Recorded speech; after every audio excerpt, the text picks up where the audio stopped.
जय श्री कृष्णा। आप सभी को मार्गशीर्ष मास के 16वें दिन की ढेरों शुभकामनाएं। प्रिय दर्शकों, आप सुन रहे हैं श्री मार्गशीर्ष मास महात्म्य।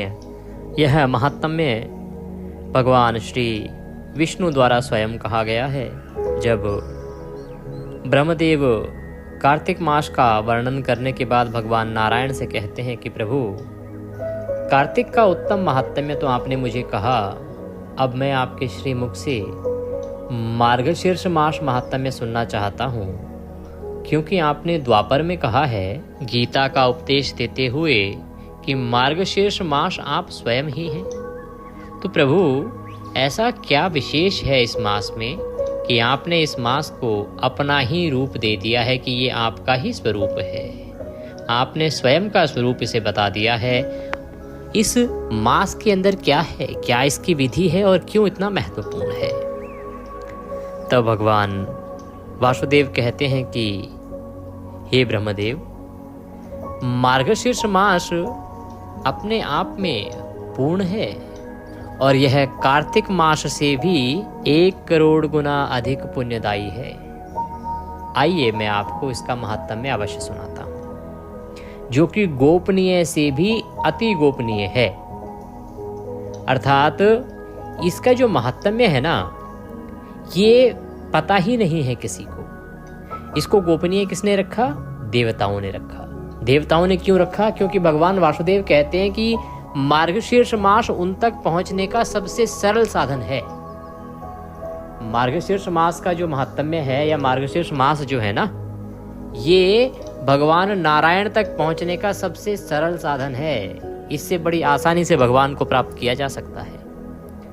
अब देवता क्योंकि चाहते नहीं थे कि उनके अलावा कोई और भी भगवान नारायण को प्राप्त कर सके, इसीलिए उन्होंने इसे गुप्त से भी अति गुप्त रखा। वह गुप्त महात्म्य भगवान नारायण ब्रह्मदेव को सुनाना आरंभ करते हैं। क्या महिमा है मार्गशीर्ष मास की, कैसे स्नान करना चाहिए, कितना पुण्य फल है, वह सब वर्णन आता है। भगवान की कैसे पूजा की जानी चाहिए उसका वर्णन आता है। कैसे स्नान कराना चाहिए, कर्पूर की आरती की कितनी अद्भुत महिमा है। भगवान ने तुलसी काष्ठ की बड़ी महिमा बताई है, तुलसी माला की बड़ी महिमा बताई है। अभी तक आप तुलसी सींचने संबंधी और तुलसी पूजन संबंधी जो महात्म्य थे, माता तुलसी के जो महत्व थे, वो कार्तिक में सुनते आए। मार्गशीर्ष में भगवान को पूजा में अर्पित होने वाली एक एक वस्तु की महिमा का वर्णन है। जैसे ऊर्ध्वाकार पुंड्र की महिमा। पुंड्र जो हम बनाते हैं, चिन्ह बनाते हैं ना, हम शरीर पर तिलक लगाते हैं, वो जो तिलक लगाते हैं उसकी महिमा कही गई है। भगवान कहते हैं कि जिसके शरीर पर ऊर्ध्वाकार पुंड्र बना हो मृत्यु के समय, वो भी गोपी चंदन से, तो उस मनुष्य को वैकुंठ प्राप्त होता है, चाहे वह कितना ही दुष्ट आत्मा क्यों ना रहा हो, पापी क्यों ना रहा हो। ये ऊर्ध्वाकार पुंड्र की महिमा है। इसके साथ ही भगवान ने गोपी चंदन की महिमा बताई। गोपी चंदन किस प्रकार से एक जीवात्मा की मुक्ति के लिए अत्यंत कल्याणकारी है। गोपी चंदन जो प्रतिदिन लगाता है वह वैकुंठ को कैसे प्राप्त करता है। तो गोपी चंदन की महिमा को आपने श्रवण किया। गोपी चंदन के बाद आपने शिव शर्मा और उसके 4 पुत्रों की भक्ति के विषय में पढ़ा। शिव शर्मा और उसके 4 पुत्रों को कैसे भगवान ने मुक्ति प्रदान की। मार्गशीर्ष मास के परिणाम स्वरूप किस प्रकार से सोम शर्मा की पत्नी सुमना ने उनका कल्याण किया, कैसे सोम शर्मा का उद्धार हुआ, यह आपने पिछले अध्याय में श्रवण किया था।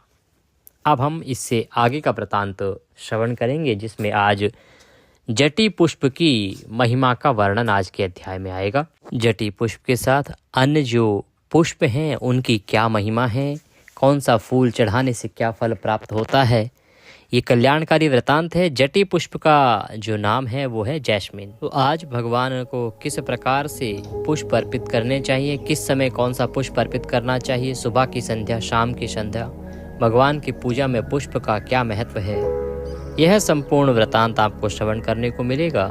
और राजा उत्तानपाद का चरित्र भी आज ही आरंभ हो सकता है। आइए आज का अध्याय आरंभ करते हैं। आपसे निवेदन है कि ये श्री मार्गशीर्ष मास महात्म्य का पावन पुनीत वीडियो है, तो कृपया इसे एक बार लाइक अवश्य कर दीजिएगा। परमेश्वर वासुदेव की कृपा प्राप्त करने के लिए कमेंट बॉक्स में अवश्य लिखिएगा जय श्री हरि या ओम नमो भगवते वासुदेवाय। आप देख रहे हैं देवभूमि ज्योतिष संस्थान का प्रतिष्ठित यूट्यूब चैनल देवभूमि धार्मिक। हम यहाँ पर सभी व्रत और त्योहारों की सही शास्त्रीय जानकारी प्रदान करते हैं। ज्योतिष शास्त्र और पंचांग के आधार पर आपको बताते हैं कौन सी तिथि कब है, व्रत आदि कब करना है, क्या विधि है, क्या नियम है और क्या गलती नहीं करनी है। यदि आप सभी व्रत और त्योहारों की सही शास्त्रीय जानकारी पाते रहना चाहते हैं, सही कथाएं और महात्म्य सुनते रहना चाहते हैं तो कृपया चैनल को भी सब्सक्राइब कीजिए और बेल आइकन को प्रेस कीजिए। आइए प्रिय दर्शकों, परम पूज्य गुरुदेव के चरणों की वंदना करते हुए आज का अध्याय आरंभ करते हैं। गुरुर्ब्रह्मा गुरुर्विष्णु गुरुर्देव महेश्वरः गुरुर्साक्षात् परब्रह्म तस्मै श्री गुरुवे नमः। बोलिए गुरुदेव महाराज की जय। या देवी सर्वभूतेषु मां सरस्वती रूपेण संस्थिता नमस्तस्यै नमस्तस्यै नमस्तस्यै नमो नमः। बोलिए सरस्वती महारानी की जय। बोलिए प्रथम पूज्य गणेश जी महाराज की जय। बोलिए विष्णु भगवान की जय। बोलिए मार्गशीर्ष महात्म्य की जय। आप सभी दर्शकों को, आप सभी श्रोतागण को मेरा नमस्कार। आइए आज का वृतांत आरंभ करते हैं। श्री ब्रह्मदेव कहने लगे, हे नारायण, विभिन्न प्रकार के फूलों की महिमा तथा उनसे मनुष्यों को होने वाले लाभ का वर्णन कीजिए। कि हे प्रभु, आपकी पूजा में जो भिन्न भिन्न प्रकार के पुष्प अर्पित किए जाते हैं उनका क्या फल होता है, कौन सा पुष्प अर्पित करने से क्या फल प्राप्त होता है, इसकी क्या महिमा है, मैं यह जानना चाहता हूँ। इस प्रकार से जब ब्रह्मदेव भगवान नारायण से निवेदन करते हैं तो भगवान नारायण कहते हैं कि हे मेरे पुत्र सुनो। पुत्र इसलिए क्योंकि ब्रह्मा जी जो हैं वो विष्णु भगवान की नाभि से ही तो उत्पन्न हुए हैं, इसीलिए वो भगवान विष्णु के पुत्र कहलाते हैं। तो भगवान कहते हैं कि हे मेरे पुत्र सुनो, मैं तुम्हें फूलों की महिमा और उन फूलों के नाम बताऊंगा जो निसंदेह मुझे बहुत प्रसन्न करते हैं। भगवान नारायण को प्रसन्न करने वाले, भगवान नारायण को जो प्रिय पुष्प हैं उनका वर्णन अब भगवान के श्रीमुख से आने जा रहा है। भगवान कहते हैं कि मल्लिका, मालती, युथिका और अतिमुक्तका, जैस्मिन की जो सभी किस्में हैं उनको अतिमुक्तका कहते हैं। भगवान इसके अतिरिक्त कहते हैं कि पाटला, तुरही का जो फूल होता है उसे पाटला कहते हैं।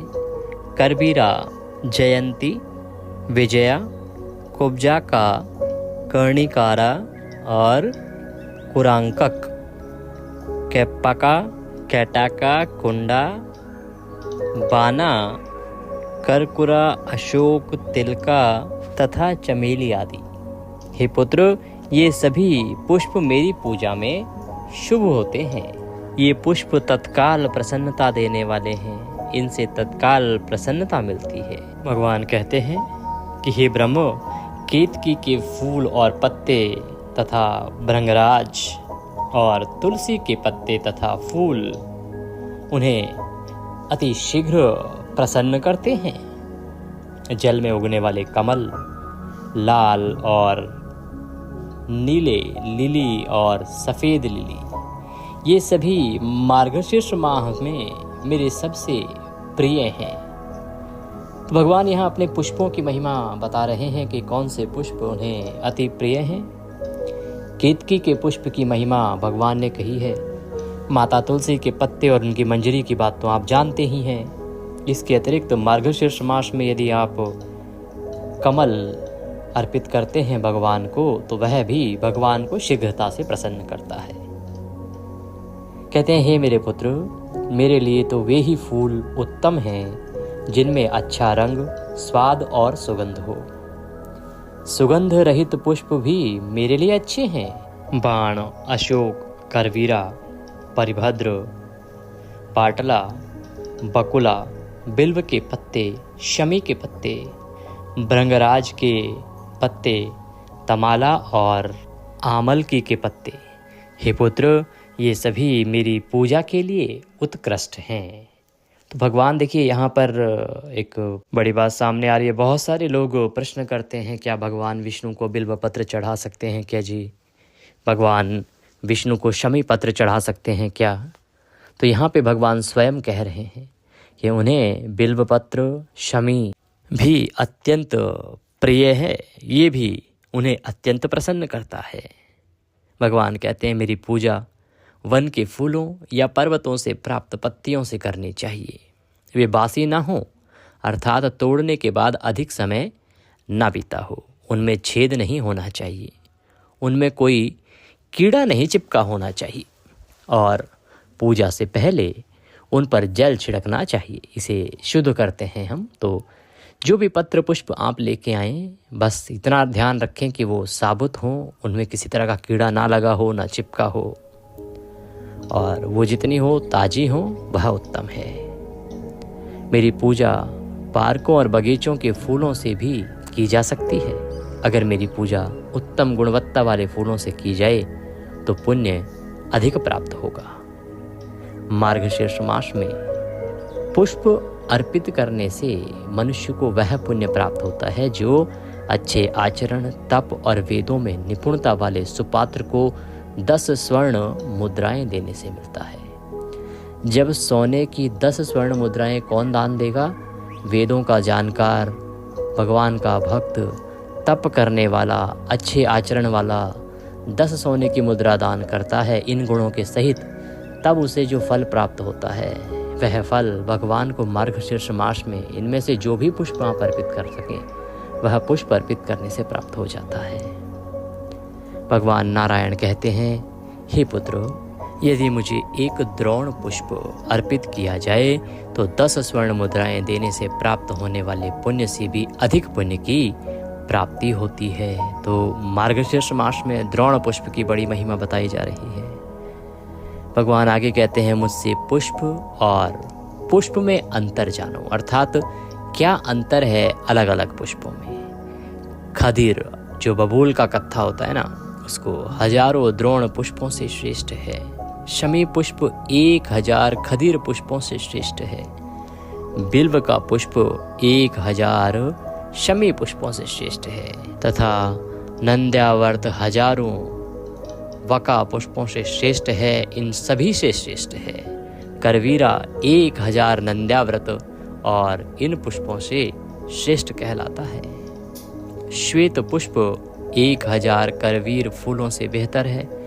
पलाश का फूल यदि आप भगवान को अर्पित करते हैं मार्गशीर्ष मास में तो भगवान कहते हैं पलाश का फूल 1000 श्वेत फूलों से भी बेहतर है। श्वेत पुष्प 1000 जो चढ़ाएंगे उससे बेहतर है एक पलाश का फूल भगवान को चढ़ाएं। कुश का फूल अगर आप भगवान को अर्पित करते हैं तो कुश का एक फूल 1000 पलाश फूलों से भी उत्तम कहा गया है। वनमाला, जो जंगली चमेली एक प्रकार की आती है, भगवान कहते हैं कि 1000 कुश फूलों से वह जंगली चमेली का जो पुष्प है वह उत्तम है। और चांपक 1000 वनमाला फूलों से बेहतर है। अशोक का फूल 100 चांपकों से भी बेहतर है। और सेवंती, जिसे जैस्मिन कहते हैं, वो 1000 अशोक के फूलों से बेहतर है। कुजाक का फूल 1000 सेवंती फूलों से बेहतर है। और मालती का पुष्प 1000 कुजा पुष्पों से बेहतर है। संध्या पुष्प 1000 मालती पुष्पों से बेहतर कहा गया है। भगवान कहते हैं कि त्रिसंध्या पुष्प 1000 संध्या पुष्पों से बेहतर है। और त्रिसंध्या श्वेत पुष्प 1000 त्रिसंध्या लाल पुष्पों से श्रेष्ठ है। कुंद पुष्प 1000 त्रिसंध्या श्वेत पुष्पों से श्रेष्ठ है। जटी पुष्प 1000 कुंद पुष्पों से श्रेष्ठ है। जटी पुष्प अन्य सभी पुष्पों में श्रेष्ठ है। उस पुरुष का पुण्य सुनो जो मुझे 1000 जटी पुष्पों वाली अत्यंत सुंदर माला विधि पूर्वक अर्पित करता है। भगवान यहाँ जटी पुष्प की महिमा बता रहे हैं, कह रहे हैं कि वह हजारों करोड़ कल्पों और सैकड़ों करोड़ कल्पों तक मेरे नगर में वास करता है। जो जटी पुष्प की 1000 जटी पुष्प की माला भगवान वासुदेव को मार्गशीर्ष मास में अर्पित करता है, वह मनुष्य सैकड़ों करोड़ कल्पों तक भगवान के नगर में वास करता है। उसमें मेरे समान बल और पराक्रम होगा। यदि फूल मेरी पूजा के लिए उत्तम हैं, तो उनके पत्ते भी अच्छे हैं। यदि वे उपलब्ध ना हो तो फल लेके आ सकते हैं। इन फूलों, पत्तों और फलों से मेरी पूजा करने से 10 स्वर्ण मुद्राएं अर्पित करने का फल प्राप्त होता है। यदि लोग मार्गशीर्ष मास में इन पुष्पों से मेरी पूजा करते हैं तो मैं अत्यंत प्रसन्न होता हूँ तथा प्रसन्न होकर उन्हें भक्ति प्रदान करता हूँ। इसमें तनिक भी संदेह नहीं है। हे ब्रह्मदेव, इन फूलों से प्रसन्न होकर मैं उन्हें धन, पुत्र, स्त्री और जो कुछ वो चाहते हैं वह सभी प्रदान करता हूँ। भगवान नारायण कहते हैं कि मनुष्य की इच्छा चाहे धन प्राप्ति की हो, चाहे पुत्र प्राप्ति की हो, चाहे स्त्री प्राप्ति की हो, जीवन में किसी भी प्रकार की परेशानी है तो केवल भगवान को पुष्प अर्पित कर देने मात्र से, पत्र अर्पित कर देने मात्र से वो प्रसन्न हो जाते हैं। देखिए, यहाँ पर जो भगवान जिन पुष्पों की बात कर रहे हैं वो कहते हैं अगर जंगली पुष्प हैं, जंगली पत्ते हैं, कुछ भी आप केवल अर्पित कीजिए, श्रद्धा से अर्पित कीजिए। श्रद्धा से भगवान को मार्गशीर्ष मास में जो आप अर्पित करेंगे वह पत्र पुष्प भगवान नारायण को अत्यंत प्रिय होता है। कमल पुष्प जो पानी में खिलता है उसको भगवान ने विशेष कहा है। जटी पुष्प की 1000 पुष्पों की माला भगवान कहते हैं कि ऐसा व्यक्ति सैकड़ों कल्पों तक, वर्षों नहीं कल्पों तक, सैकड़ों कल्प तक भगवान के नगर में वास करता है।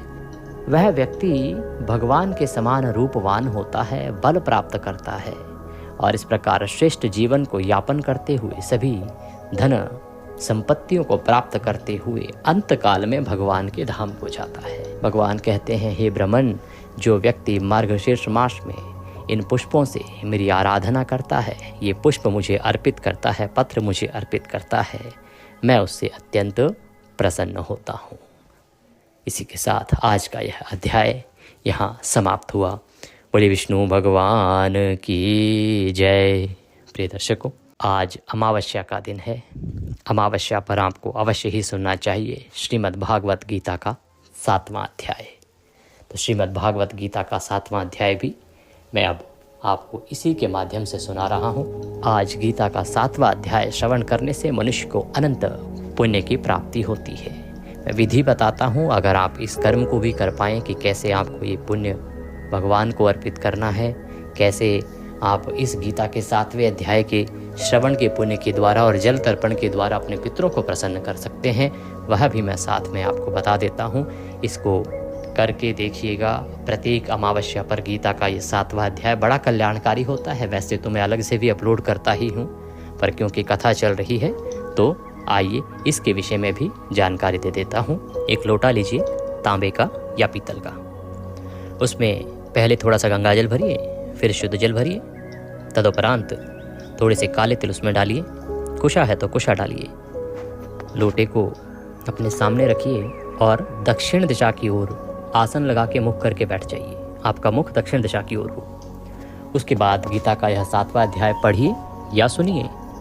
तदुपरांत विधि अनुसार इसका संकल्प करते हुए पुण्य जो है अपने पितरों को अर्पित कीजिए और फिर आप जो लोटे में जल है उससे पितरों का तर्पण करेंगे।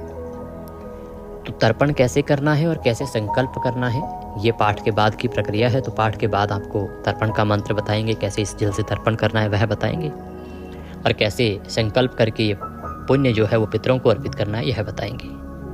पहले पाठ आरंभ करते हैं। तो आइए, लोटे को सामने रख लीजिए, आसन लगा लीजिए, भगवान के चरणों में मन को लगाइए और गीता का 7वां अध्याय श्रवण करना आरंभ कीजिए। बोलिए श्री कृष्ण भगवान की जय। अथ श्रीमद्भागवत गीता 7वां अध्यायः प्रारंभः। श्री भगवान उवाच। श्री भगवान बोले, हे पार्थ, अनन्य प्रेम से मुझ में आसक्त चित्त तथा अनन्य भाव से मेरे परायण होकर योग में लगा हुआ तू जिस प्रकार से संपूर्ण विभूति बल ऐश्वर्य आदि गुणों से युक्त सबके आत्मरूप मुझको संशय रहित जानेगा, उसको सुन। भगवान श्री कृष्ण कहते हैं अर्जुन से कि अर्जुन, तुम्हारा प्रेम मेरे प्रति बहुत उच्च श्रेणी का है।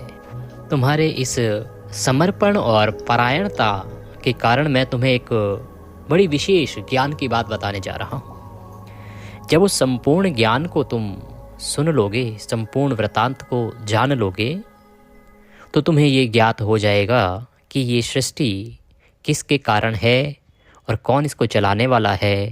इस संसार में क्या मनुष्य का कर्तव्य है, क्या मनुष्य को करना चाहिए, और मेरा जो वास्तविक रूप है उसको तुम पूर्ण रूप से जान लोगे, इसमें तनिक भी संशय नहीं है। भगवान कहते हैं कि अर्जुन, मैं तेरे लिए इस विज्ञान सहित तत्व ज्ञान को पूर्ण रूप से कहूँगा।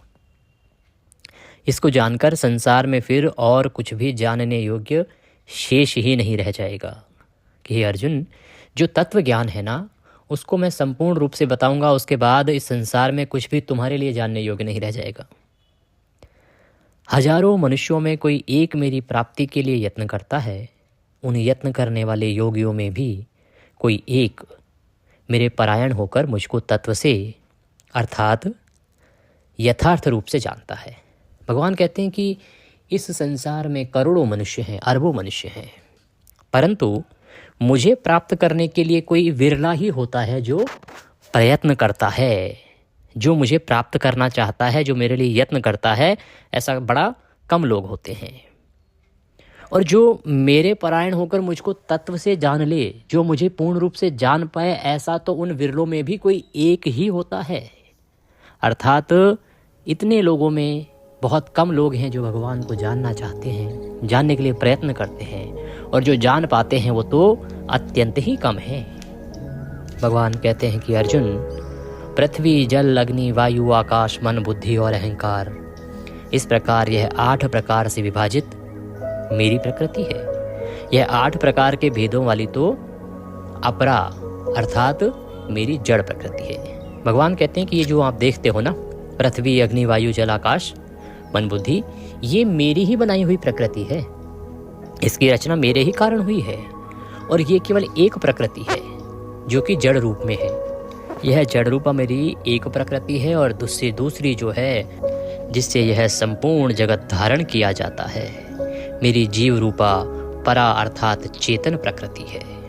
भगवान कहते हैं कि ये 2 प्रकार की प्रकृतियां हैं, एक जड़ है, एक चेतन प्रकृति है, जिनके द्वारा यह सृष्टि संचालित होती है, और ये दोनों मेरी ही प्रकृतियां हैं। हे अर्जुन, तू ऐसा समझ कि संपूर्ण भूत इन दोनों प्रकृतियों से ही उत्पन्न होने वाले हैं, और मैं संपूर्ण जगत का प्रभव तथा प्रलय हूँ, अर्थात संपूर्ण जगत का मूल कारण। भगवान कहते हैं कि अर्जुन, ये जो 2 प्रकार की प्रकृतियां हैं ना, इन्हीं के द्वारा ये सारा संसार चलता है।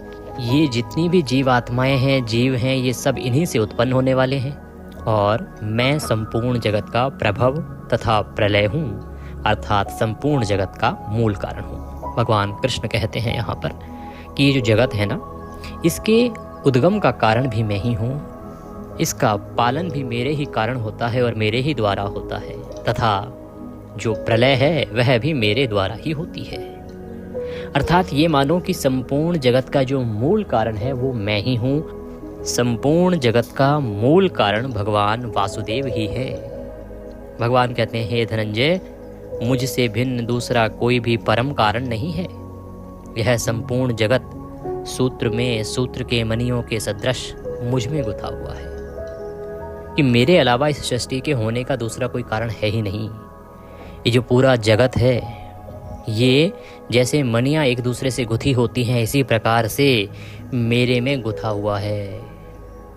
हे अर्जुन, मैं जल में रस हूँ, चंद्रमा और सूर्य में प्रकाश हूँ, संपूर्ण वेदों में ओंकार हूँ, आकाश में शब्द और पुरुषों में पुरुषत्व हूँ। अर्थात भगवान कहते हैं कि जल में जो स्वाद आता है, आपको रस आता है, वह रस स्वयं वासुदेव के कारण है। अगर वासुदेव ना हो तो वह रस ना होगा। चंद्रमा और सूर्य जिस प्रकाश से प्रकाशित होते हैं, चमकते हैं, वह प्रकाश रूप कोई और नहीं, भगवान वासुदेव ही हैं। भगवान वासुदेव के कारण ही वह प्रकाश है। भगवान ना हो तो वह प्रकाश ना होगा। और संपूर्ण वेदों में जिस ओंकार की पूजा करते हैं, जिस ओंकार की चर्चा करते हैं, वह ओंकार भी भगवान वासुदेव ही हैं। और आकाश में जो शब्द गुंजायमान होते हैं, उनका कारण भी भगवान वासुदेव ही हैं। पुरुषों में पुरुषत्व भी भगवान वासुदेव ही हैं। भगवान कहते हैं कि मैं पृथ्वी में पवित्र गंध और अग्नि में तेज हूँ। जो पृथ्वी है उसका मूल गुण क्या है? गंध उसका मूल गुण है वेदों के अनुसार। तो भगवान कहते हैं कि उसकी जो पवित्र गंध है वो मेरे ही कारण है, भगवान वासुदेव के ही कारण है। और जो अग्नि में तेज है ना, जो जलाता है, वह तेज भी भगवान वासुदेव ही हैं। तथा संपूर्ण भूतों में उनका जीवन हूँ और तपस्वियों में तप हूँ। जितने भी जीव हैं अर्जुन, उन सब में उनका जीवन मैं ही हूँ। मेरे कारण ही जो जीव हैं वो इस संसार में अपना जीवन निर्वहन कर पाते हैं। और जो तपस्वी हैं, उन तपस्वियों में तप भी मैं ही हूँ। हे अर्जुन, संपूर्ण भूतों का सनातन बीज मुझको ही जान। मैं बुद्धिमानों की बुद्धि और तेजस्वियों का तेज हूँ। कि हे अर्जुन, ये जो संपूर्ण जीव आत्माएं हैं, चाहे मनुष्य हो, चाहे जानवर हो, चाहे जलचर हो, चाहे वनचर हो, चाहे सरीसृप हो, जितने भी जीव हैं, चाहे पेड़ पौधे ही क्यों ना हो, ये सब के सब भगवान वासुदेव से ही उत्पन्न हुए हैं। भगवान कहते हैं कि इन सब का, इस संपूर्ण भूतों का जो सनातन बीज हूँ वो मैं ही हूँ। इसी बीज से ये सब जीव उत्पन्न हुए हैं। भगवान वासुदेव से ही ये जीव उत्पन्न हुए हैं। भगवान कहते हैं मैं बुद्धिमानों की बुद्धि और तेजस्वियों का तेज हूँ। तो बुद्धिमानों में जो कुशाग्र बुद्धि होती है, जिसकी तारीफ होती है, वो भी भगवान वासुदेव का ही रूप है। और तेजस्वियों में जो तेज होता है, उसका कारण भी भगवान वासुदेव ही हैं। हे भरतश्रेष्ठ, मैं बलवानों का आसक्ति और कामनाओं से रहित बल अर्थात सामर्थ्य हूँ।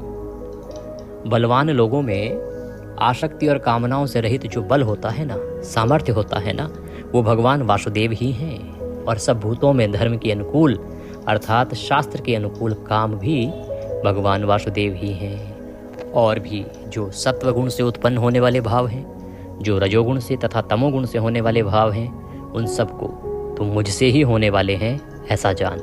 परंतु वास्तव में उनमें मैं और वे मुझ में नहीं है। हे अर्जुन, ये जो सत्गुण, रजगुण और तम गुण है ना, इन गुणों से जो भाव उत्पन्न होते हैं, इनके प्रभाव से वो मुझसे ही होने वाले हैं ऐसा जान। परंतु वास्तविकता ये है कि ना तो वो मुझ में विद्यमान है और ना ही मैं इन तीनों गुणों में होता हूँ। तो सत्य, रज, तम जिस भी किसी मनुष्य के भीतर हो, वह यह समझ ले कि भगवान वासुदेव इनके भीतर नहीं होता। गुणों के कार्य रूप सात्विक, राजस और तामस, इन तीनों प्रकार के भावों से यह सारा संसार, प्राणी समुदाय मोहित हो रहा है। इसलिए इन तीनों गुणों से परे मुझ अविनाशी को नहीं जानता। भगवान कहते हैं कि जो सत्य, रज और तम, ये तीन प्रकार के जो भाव हैं ना, इन तीन प्रकार के भावों से ये सारा समुदाय, जितने भी प्राणी हैं, ये सब मोहित हो रहे हैं। अर्थात इन सब के ऊपर इनका प्रभाव है। इन तीनों गुणों से ही ये घिरे हुए हैं और इन्हीं के मकड़ जाल में फंसे हुए हैं। इन तीनों गुणों का इतना प्रभाव है कि मनुष्य इन तीन गुणों के अनुसार ही विचार करता है। इसीलिए इन तीनों गुणों से परे मुझ अविनाशी को नहीं जानता। और यही कारण है कि इन तीन गुणों में घिरे रहने के कारण ही मनुष्य भगवान वासुदेव को नहीं जान पाता। क्यों? क्योंकि यह अलौकिक अर्थात अति अद्भुत त्रिगुणमयी मेरी माया बड़ी दुस्तर है। भगवान कहते हैं कि जो तीन गुणों वाली मेरी माया है ना, ये बड़ी कमाल की है। ये इस प्रकार से सबको फंसाए रहती है, सबके ऊपर ऐसा जाल बिछाए रहती है कि कोई इससे बाहर निकल ही नहीं पाता। सब इस माया के फेर में ही फंसे रहते हैं। परंतु जो पुरुष केवल मुझको ही निरंतर भजते हैं, वे इस माया को उल्लंघन कर जाते हैं, अर्थात संसार से तर जाते हैं। कि हे अर्जुन, जो लोग इस माया से थोड़ा सा भी बाहर निकल के मुझे भज लेते हैं, वो इस संसार से अवश्य ही पार हो जाते हैं। अन्यथा सभी प्राणी समुदाय इस माया के फेर में ही फंसे रहते हैं। माया के द्वारा जिनका ज्ञान हरा जा चुका है, ऐसे आसुर स्वभाव को धारण किए हुए मनुष्यों में नीच दूषित कर्म करने वाले मूढ़ लोग मुझको नहीं भजते। कि जो माया है, इस माया के प्रभाव से जो मनुष्यगण हैं उनके ज्ञान का एक प्रकार से हरण हो चुका है और ऐसे असुर स्वभाव को धारण किए हुए, क्योंकि जब ज्ञान ही नहीं है तो उनका स्वभाव असुरों जैसा, राक्षसों जैसा हो गया है। तो इन असुर स्वभाव को धारण किए हुए जो मनुष्य हैं, राक्षसों जैसा जिनका स्वभाव हो गया है ज्ञान के हरण के कारण, ये दूषित कर्म करने वाले होते हैं और ये लोग भगवान वासुदेव को नहीं भजते हैं। भगवान कहते हैं, हे भरतवंशियों में श्रेष्ठ अर्जुन, उत्तम कर्म करने वाले अर्थार्थी, आर्त, जिज्ञासु और ज्ञानी, ऐसे 4 प्रकार के भक्तजन मुझको भजते हैं। भगवान यहाँ पर अपने भक्तों के लक्षण बता रहे हैं। कहते हैं कि मेरे जो भक्त हैं वो 4 प्रकार के हैं, अर्थार्थी, आर्त, जिज्ञासी और ज्ञानी। ये 4 प्रकार के भक्त हैं जो भगवान वासुदेव को भजते हैं। भगवान कहते हैं उनमें नित्य मुझ में एक ही भाव से स्थित अनन्य प्रेम भक्ति वाला ज्ञानी भक्त अति उत्तम है, क्योंकि मुझको तत्व से जानने वाले ज्ञानी को मैं अत्यंत प्रिय हूँ और वह ज्ञानी मुझे अत्यंत प्रिय है। कि ये जो भक्त हैं इतने सारे, इनमें भी जो सबसे प्रिय है मुझे वो है ज्ञानी भक्त, और वही सबसे उत्तम है। वह मुझे तत्व से जानता है और वह मुझे अत्यंत प्रिय है। ये सभी उदार हैं, परंतु ज्ञानी तो साक्षात मेरा स्वरूप ही है, ऐसा मेरा मत है। भगवान कहते हैं कि अर्जुन, ये मैंने जो 4 प्रकार के भक्त बताए हैं ये सभी उदार हैं, स्वभाव से उदार स्वभाव के हैं, परंतु इनमें जो ज्ञानी भक्त है ना, वो साक्षात मेरा स्वरूप ही समझो कि स्वयं नारायण ही है। क्योंकि वह मदगत मन बुद्धि वाला ज्ञानी भक्त अति उत्तम गति स्वरूप मुझ में ही अच्छी प्रकार से स्थित है। वह ज्ञानी भक्त सदा मेरे हृदय में विराजमान रहता है, मेरे भीतर विराजमान रहता है। बहुत जन्मों के अंत के जन्म में तत्व ज्ञान को प्राप्त पुरुष, सब कुछ वासुदेव ही हैं, इस प्रकार मुझको भजता है, वह महात्मा अत्यंत दुर्लभ है। यहाँ भगवान कहते हैं कि हे अर्जुन, ये जो जीवात्मा है ना, प्रियदर्शकों, ये जो जीवात्मा है इसके करोड़ों जन्म होते हैं। तो भगवान कह रहे हैं कि इन करोड़ों जन्मों में भी जो अंत का जन्म होता है, उस अंत के जन्म तक भी कोई जीवात्मा ये समझ जाए कि सब कुछ करने धरने वाले भगवान वासुदेव ही हैं, उनका भजन करो।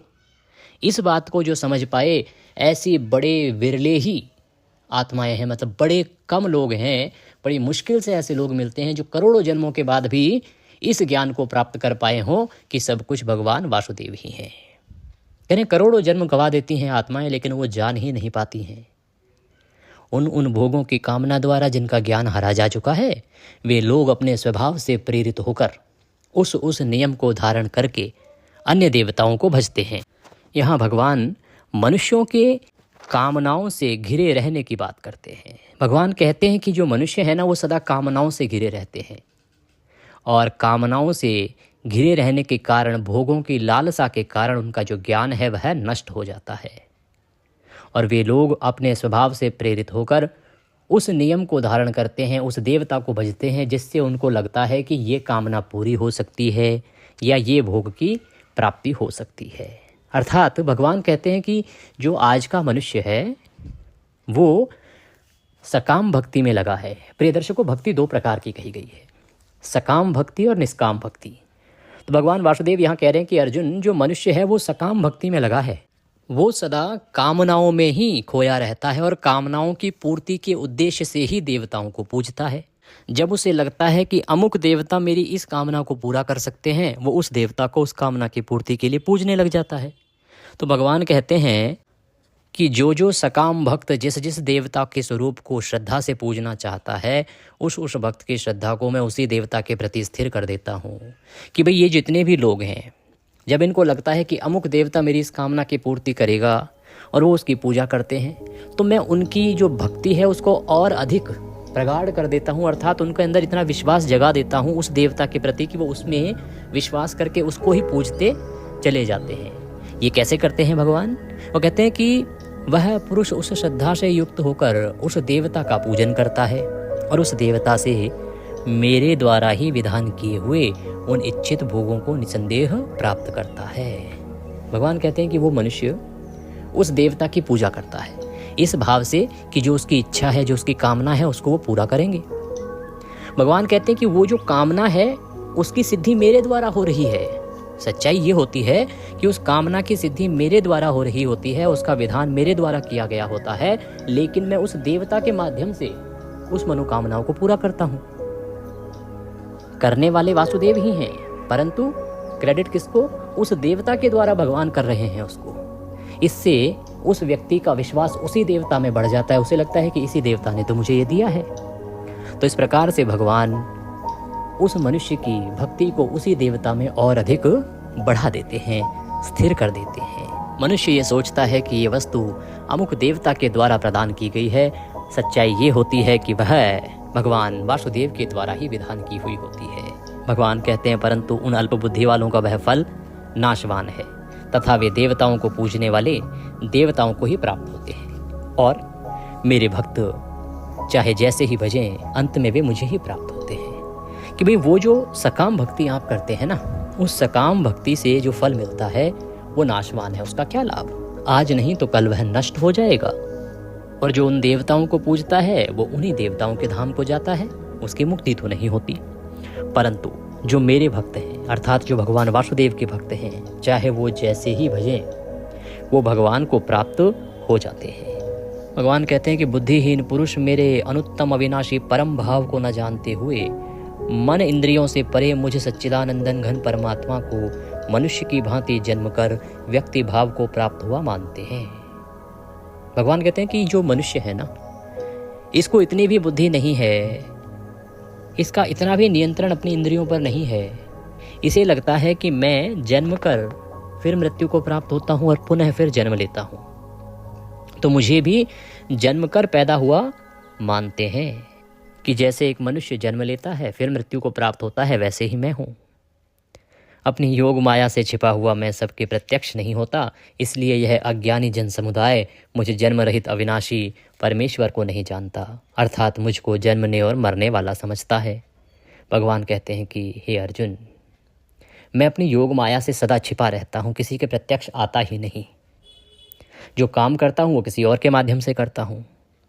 इसीलिए ये जो जन समुदाय है ना, ये मुझे जन्म रहित को, अविनाशी को जन्मने और मरने वाला समझता है, क्योंकि सामने में कभी अपने स्वरूप में आता नहीं। और जिन अवतारों में भगवान आते हैं तो लोगों को यही लगता है कि भगवान भी जन्म लेते हैं, मृत्यु को प्राप्त होते हैं। और वास्तविक जो स्वरूप है भगवान का निराकार, जो अजन्मा है, वह किसी के सामने नहीं आता। तो भगवान कहते हैं इसी कारण से मनुष्य को लगता है कि मैं भी जन्मने और मरने वाला हूँ। हे अर्जुन, पूर्व में व्यतीत हुए और वर्तमान में स्थित तथा आगे होने वाले सब भूतों को मैं जानता हूँ, परंतु मुझको कोई भी श्रद्धा भक्ति रहित पुरुष नहीं जानता।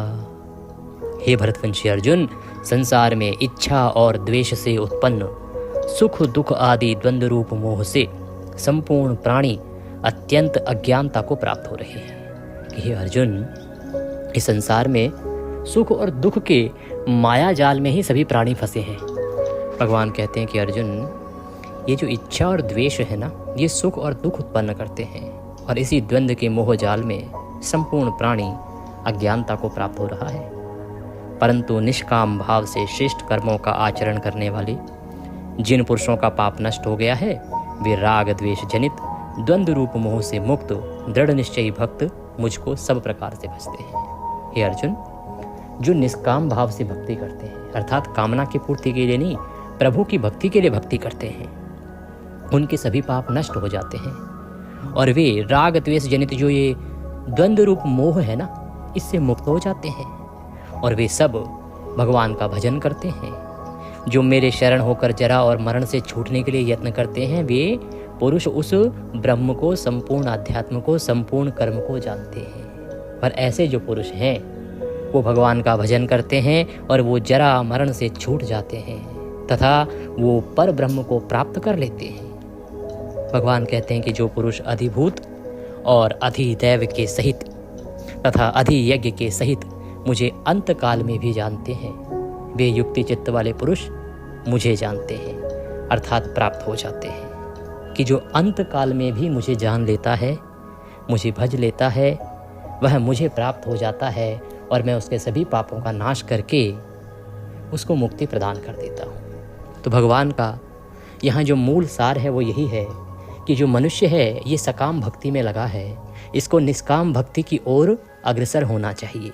केवल कामनाओं की पूर्ति के लिए भक्ति नहीं कि भगवान मुझे पुत्र दे दो, मेरी नौकरी लगवा दो, मेरे पोता हो जाए, पोती हो जाए, नौकरी लग जाए, धन मिल जाए, केवल इन कामों की पूर्ति के लिए सकाम भक्ति नहीं, निष्काम भक्ति कीजिए कि प्रभु आपका आशीर्वाद चाहिए, आप सदा मेरे मस्तिष्क में विराजमान रहें, सदा मैं आपकी भक्ति करता रहूं।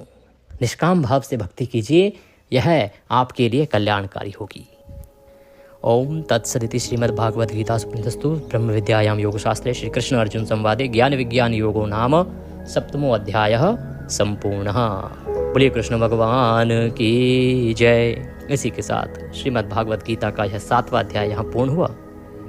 इसके बाद अब आप जो लोटा है उसको दोनों हाथों में उठा लीजिए, भगवान से प्रार्थना कीजिए कि हे भगवान वासुदेव, हमने जो ये गीता का 7वां अध्याय सुना है, इसका जो भी पुण्य है वह संपूर्ण पुण्य मैं अपने पितरों को अर्पित करता हूँ। यहाँ सभी पितरों के नाम ले सकते हैं, या जिसको आप अर्पित करना चाहते हैं उनका नाम लीजिए, या उनके साथ संबंध बोलिए कि मैं इनको ये पुण्य अर्पित करता हूँ, ये इसे प्राप्त करें और तृप्त हों। उसके बाद उस जल से तर्पण करेंगे। एक बड़ा पात्र लीजिए, उस बड़े पात्र में अंगूठा और उंगली के बीच का जो क्षेत्र है ना, वहाँ से जल को तर्पण करते हुए अर्पित करेंगे। नीचे उस दूसरे पात्र में छोड़ेंगे। मैं मंत्र बोलता हूँ, तर्पण आरंभ कीजिए। ओम ह्रीं श्रीं क्लीं स्वधा देव्यै स्वाहा, ओम ह्रीं श्रीं क्लीं स्वधा देव्यै स्वाहा। इस मंत्र को जपते हुए संपूर्ण जल तर्पण कीजिए, पूरा जल अर्पित कीजिए दूसरे पात्र में। इसके बाद पितरों से निवेदन कीजिए कि मेरे पितरों, इस जल को ग्रहण करो और तृप्त हो। आपके जीवन में जो भी संकट हैं, परेशानियां हैं, उनका निवेदन कीजिए पितरों से कि प्रभु ये संकट चल रहे हैं, मेरे पितृदेवों, मेरे पूर्वजों, इन संकटों से उबारिए, इन संकटों को दूर कीजिए। इस प्रकार निवेदन करने के बाद ये जो जल है ये पीपल में अर्पित कर दीजिएगा। जिनके यहाँ पीपल का वृक्ष ना हो वो किसी अन्य वृक्ष में अर्पित कर सकते हैं। तुलसी में ना कीजिएगा, बिल्वपत्र में ना कीजिएगा, और ध्यान दीजिएगा कि ऐसे स्थान पर ना अर्पित कीजिए जहाँ किसी के पैरों में आए। आप घर में अगर कोई भी कुछ और नहीं है तो गमले में भी आप इस जल को अर्पित कर सकते हैं। पाठ के निमित्त यदि दक्षिणा स्वरूप कुछ भी भेजना चाहते हैं तो स्क्रीन पर नंबर आ रहा है 900 से, उस पर भेज दीजिएगा। साथ में QR कोड भी आ रहा होगा, तो आप सीधा QR कोड को स्कैन करके हमारे बैंक अकाउंट में भी भेज सकते हैं। कुछ और पूछना चाहें, कहना चाहें, कमेंट बॉक्स में लिख के पूछ लीजिएगा। और प्रतिदिन सुनना ना भूलिएगा मार्गशीर्ष मास महात्म्य, वो महात्म्य जो आपको कहीं मिलेगा नहीं, स्वयं भगवान विष्णु के द्वारा कहा गया है भगवान ब्रह्मदेव को। तो प्रतिदिन अवश्य सुनिएगा। भगवान सब पर कृपा करें। हरे कृष्ण।